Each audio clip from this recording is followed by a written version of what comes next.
června, 13 hodin přesně. Máme sraz pizzerii, stíhám to těsně. Na to, jak se dobře najím, těším se děsně. No tak lásko, kde tě mám? Vzadu, no jasně. Byl bych moc rád, kdybych si tohle celý vymyslel. Kdo by si v tuhle klidnou chvíli pomyslel, že se za pár hodin budu sbírat ze dna, že si budu přát, aby byla znovu jedna.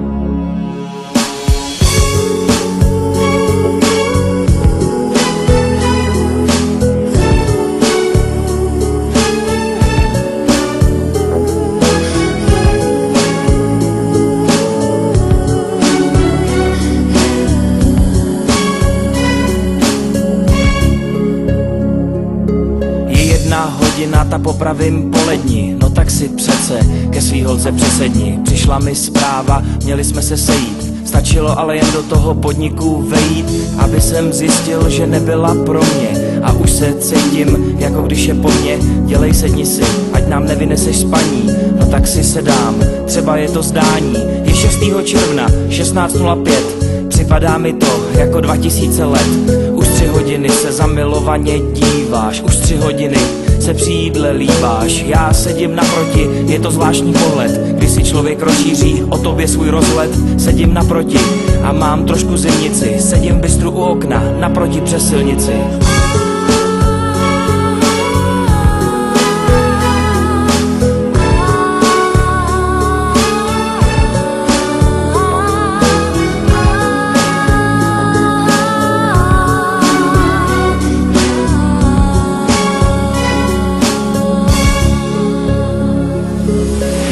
Miláčku, to jsem se tě lekla, ani jsem tě nečekala, abych pravdu řekla. Máš být přece v práci, jak to všechno stíháš? Musíš se šetřit, vždyť se hrozně týráš. Skoro si se těma svýma řečma dojala a pak si mě rychle pro jistotu objala. Vím, že to nebylo tvoje dnešní první obědí, všechno jsem to viděl, byl jsem tam až do 5. Možná je to osud, možná je to dané, ale vždycky, když se tohle někomu stane, je to ten pocit naprostý bezmoci, kdy máš kůži bledou, jak při vážný nemoci. Svírá se ti břicho a srdce auch, Němci tomu říkají Flugzeuge im Bauch. Dostaví se smutek a chováš se tiše, je to jako když ti lítaj letadla v břiše.